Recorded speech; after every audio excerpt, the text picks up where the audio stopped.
लोक भवन में तो कमल खिल चुका है और वो कमल खिला रहेगा। और देखिए माननीय अध्यक्ष जी, साइकिल पंचर हो गई है तो अब पंचर को ठीक कराने की जो आपकी साइकिल है उसको शायद उत्तर प्रदेश जनता ठीक करेगी नहीं। इसलिए मैं लोक भवन में कब बैठूंगा? लोक भवन में हम लोग ये पीडब्ल्यूडी मिनिस्टर रहे, ये भूल गए इनके जिले की मुख्यालय की सड़क किसने बनाई? आपने बनाई? बताइए बताइए। फोर लेन किसने बनाई बताइए? अध्यक्ष जी, मैं आप कृपया करके आपस में डिबेट नहीं करें, कृपया करके नेता प्रतिपक्ष पूर्व मुख्यमंत्री जी को ये बता दीजिए, ये 5 साल सत्ता में नहीं रहे, आगे 5 साल के लिए फिर विदा हो चुके हैं। 2027 में चुनाव आएगा, मैं तो यह मानता हूं कि फिर कमल खिलेगा, फिर आपका अभी कोई भविष्य इस समय नहीं है। लेकिन सड़क किसने बनाई है, एक्सप्रेस किसने बनाया है, मेट्रो किसने बनाई है? जैसे लगता है आपने सैफई की जमीन बेच करके ये सब बनवा दिया है। तुम अपने पिताजी से पैसा लाते हो बनाने के लिए? तुमने राशन बांटा तो पिताजी ने क्या बात है? कोई बात है?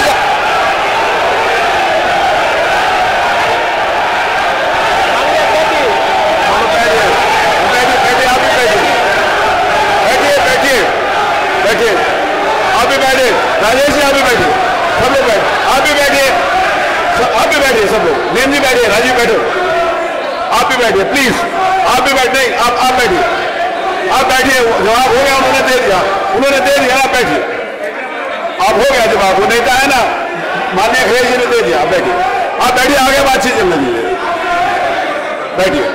नहीं कड़वी बात अगर कही है तो कड़वी बात सुनिए भी ना, दोनों बात, आपने भी कड़वी बात कही, उन्होंने सुनी, उन्होंने कड़वी बात की, आप सुनिए, बैठिए मनीष जी, मनीष सिंह जी बैठिए, आप भी बैठे, सब लोग बैठे। अध्यक्ष जी,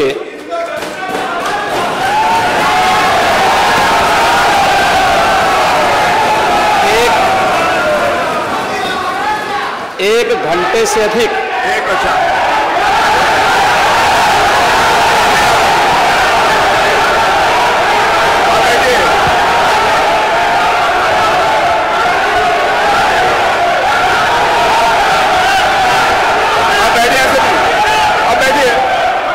माननीय अध्यक्ष जी, नेता सदन खड़े हैं, माननीय आप अनुमति दे चुके हैं, उसके बाद ये शोर शराबा ठीक नहीं है, ये उचित बात नहीं। अध्यक्ष जी, 1 घंटे से अधिक पूरा सदन माननीय नेता प्रतिपक्ष को सुनता रहा। बड़ी शालीनता के साथ उन्होंने अपनी बात कही। विपक्ष के नेता का जो दायित्व था, उन्होंने अपने कर्तव्यों का निर्वहन किया, हम लोगों ने सुना। इस सदन में और सरकार के उप मुख्यमंत्री अपनी बात को रख रहे हैं, बीच में रनिंग कमेंट्री का मतलब क्या है? और दूसरा, एक सम्मानित नेता के खिलाफ असभ्य शब्दों का प्रयोग हो, तो शब्द का प्रयोग हो,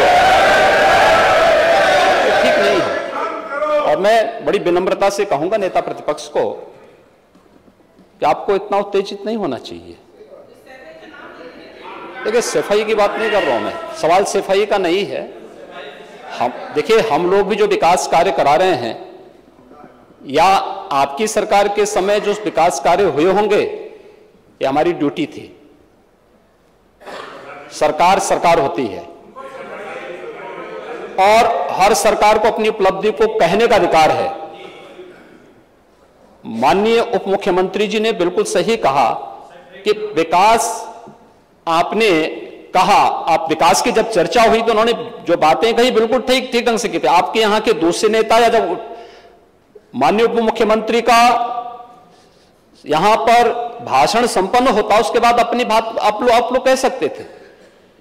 लेकिन देखिए, मैं कल भी देख रहा था, कल माननीय वित्त मंत्री जब यहां पे जवाब देने के लिए खड़े हुए,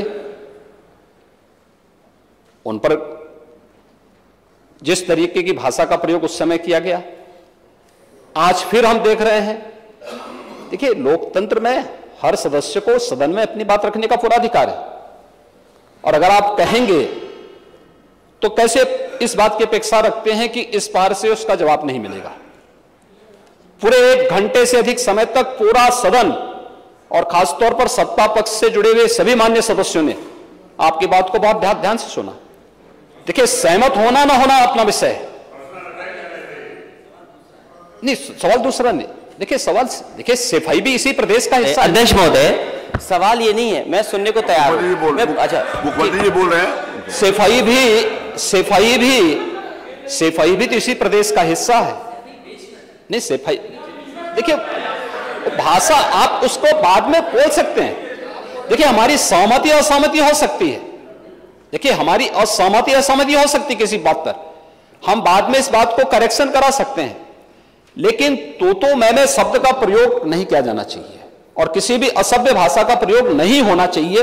और मैं माननीय अध्यक्ष जी से अनुरोध करूंगा कि अगर इस प्रकार की शब्दावली प्रोसीडिंग का हिस्सा बनी है तो कृपया उसको हटवा दें, क्योंकि यह गलत परंपरा होगी और मैसेज का देश के अंदर खराब जाएगा। हमें हमेशा इस बात को ध्यान में रखना होगा, सदन की मर्यादा का ध्यान हर हाल में बनाए रखना होगा। दूसरा, जब एक सदस्य बोल रहा हो तो सदस्य के बीच में, और खासतौर पर उप मुख्यमंत्री बोल रहे हो, तो बीच में रनिंग कमेंट्री करना, बीच में धमकी देना, ये चीजें ठीक नहीं है और मुझे लगता है सदन की मर्यादाएं इससे आहत होती हैं। कोई भी इसको नहीं स्वीकार करेगा और मैं विनम्रता से कहूंगा माननीय नेता प्रतिपक्ष को, उनका सम्मान है, वे सबसे बड़े विपक्षी दल के नेता हैं और मुझे लगता है कि इस मर्यादा की अपेक्षा केवल सत्ता पक्ष से ही न करें, विपक्ष भी उस मर्यादा का पालन करेगा तो दोनों का सम्मान बना रहेगा और यह सम्मान दोनों का बना रहे। देखिए सहमति और सहमति लोकतंत्र की ताकत है, या आवश्यक नहीं, हम ये नहीं कहते हमारी बात से सहमत हूं, या मैं ये भी नहीं कह सकता कि मैं आपकी बात से सहमत हूं। जब मेरी बारी आएगी, मैंने तो पूरे 1 घंटे तक आपकी बात को सुना, मेरी बारी जब मेरे दल की ओर से मेरी बारी लगाई जाएगी, मैं उस दिन अपनी बात को यहां पे रखूंगा। मैंने आपके पूरे भाषण को इसलिए सुना ही नहीं, प्रोसीडिंग मंगाऊंगा, फिर देखूंगा, उसका पूरा जवाब भी दूंगा यहां सदन पे, और मैं उम्मीद करूंगा कि सभी विपक्षी नेतागण उस दिन यहां पर हमारी बात को भी सुनेंगे। लेकिन एक सरकार के वरिष्ठतम नेता में से एक और उप मुख्यमंत्री जो लगातार दूसरी बार उप मुख्यमंत्री हो रहे हैं, उनके द्वारा अपनी बात को रखा जा रहा हो, मुझे लगता है शालीनता से हमें सुनना चाहिए। अगर हमें लगता है गलत हो रहा है, देखिए बहुत सारी चीजें अगर हम भी इस बात को कहते, बहुत सारी चीजें नेता प्रतिपक्ष भी ऐसी थी जो आपत्तिजनक हो सकती थी, हमने सुना, भाई हमें जो स्वीकार करना होगा वो स्वीकार करेंगे और उसका जवाब देंगे भी, लेकिन बीच में इस तरीके की उत्तेजना दिखाना उचित नहीं है। देखिए माहौल इससे खराब होता है और अनावश्यक रूप से बाहर मैसेज खराब जाता है। हमारे बारे में टिप्पणियां होती हैं, सदन के बारे में टिप्पणी होती है, हर एक सदस्य की मर्यादा भंग होती है और सदस्य की इसका सम्मान बाहर तार होता है, पब्लिक में इसका मैसेज खराब होता है और इस प्रकार की शब्दावली का प्रयोग न हो। और अगर ये तो शब्द का प्रयोग हुआ है तो मैं आपसे अनुरोध करूंगा कि कृपया इसको सदन की प्रोसीडिंग का हिस्सा कतई न बनाने दिया जाए, क्योंकि ये आने वाले समय में नजीर बनेगा। फिर यही होगा जो इससे पहले इस सदन में होता रहा है, उस चीज को हर हाल में रोकना होगा। और मैं आपसे विनम्र अनुरोध करूंगा कि ये रनिंग कमेंट्री, बीच में धमकी देना, ये चीजें बंद होनी चाहिए। अच्छा होगा कि कार्रवाई को दिखवा लूंगा। धन्यवाद। मैं कार्रवाई को अध्यक्ष महोदय, जो बात अगर नेता सदन ने कहा कि कोई अनपार्लियामेंट्री लैंग्वेज या वर्ड्स आए तो उनको निकाल दिया जाए, मैं भी सहमत हूं, लेकिन मेरा अध्यक्ष महोदय वही निवेदन ये भी है कि किसी को पर्सनल नहीं कहा जाना चाहिए।